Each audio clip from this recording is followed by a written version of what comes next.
So with all the sales on Cyber Monday, I got the Airstep Lite from Xonic, and I'm using it to control the HX Stomp via this WIDI jack. And this is a Bluetooth module that can control anything that has MIDI. So it's getting its power from the MIDI out, and it's going to the MIDI in, and then they're both connected over Bluetooth. You have an app for this, and I just want to share with you what you can do. So I have this set up to mirror foot switch 1, 2, and 3. So 1, 2, and 3, and then I have virtual switches 4 and 5. Then I can turn on and off different effects. So I'm going to show you the clean sound.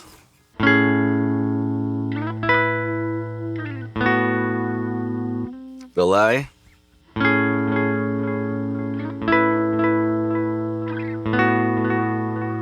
And I can tap tempo.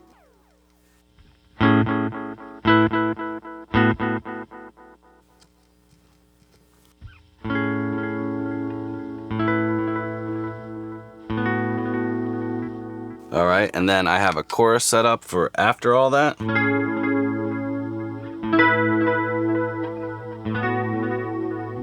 And then this one is sharing two effects. It's a non-lin reverb and another reverb. I can't remember what the other reverb's name was, but that sounds like this.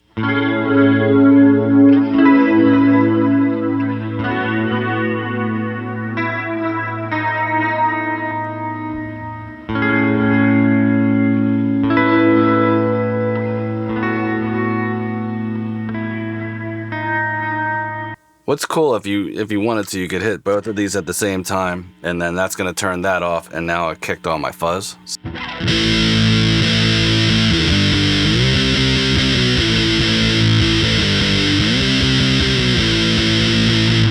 And it's wireless, so now I'm over here and turn off my fuzz.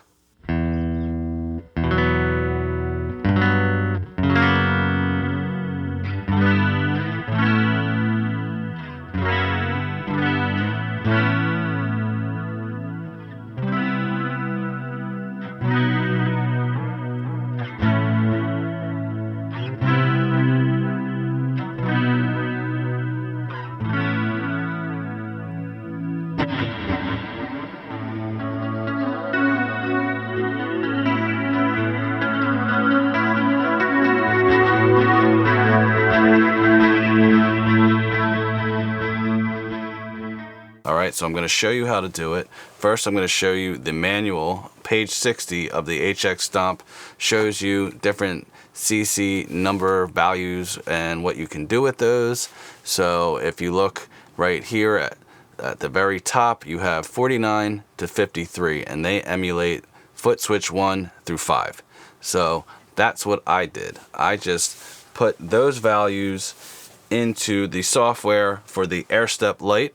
What I did was I went to the different presets for this thing, and I put in HX Stomp. It wasn't doing what I wanted it to do, so then that's when I started to go into the manual and see what I could do.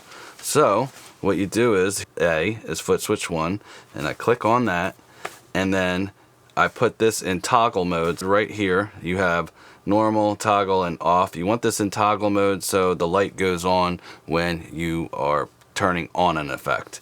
And then it's on MIDI, and then you want to have it on control change, and I set my line 6 to channel 2 just in case I have this all set up with a computer.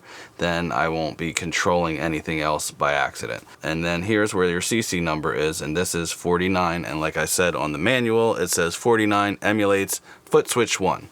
Alright, so you just do this for all the foot switches. So you go from there, foot switch 1 to foot switch 2 to foot switch 3, and you put the next foot switch is 50, 51, 52, 53, and so forth.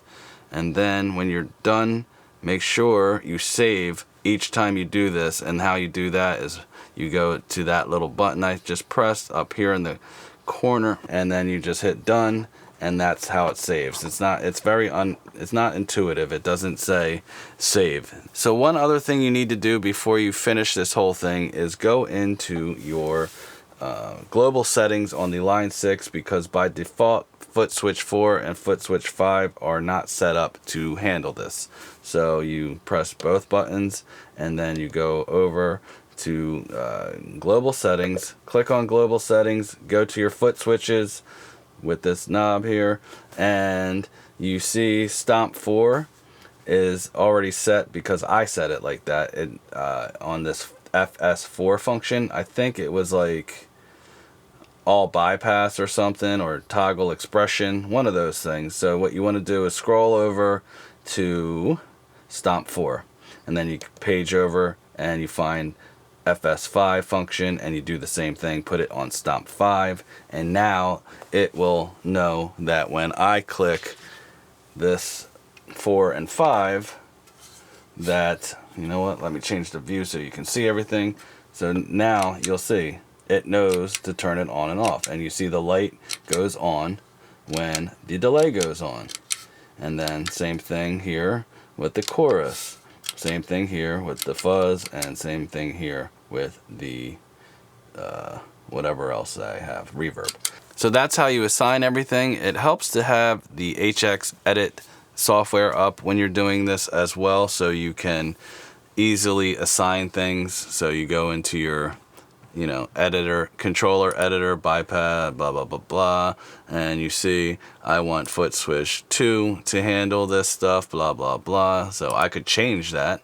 I could combine things if I wanted to for this, and then you see, so I have all the foot switches ready to go, and that's how I set it up. And you don't have to, the thing about this, you don't have to assign any MIDI numbers for this to work. You just do it. You don't have to worry about all that because it's just automatically seeing the switcher as an emulation of what else is already going on. It doesn't need any CC numbers, so it kind of is easy in that way.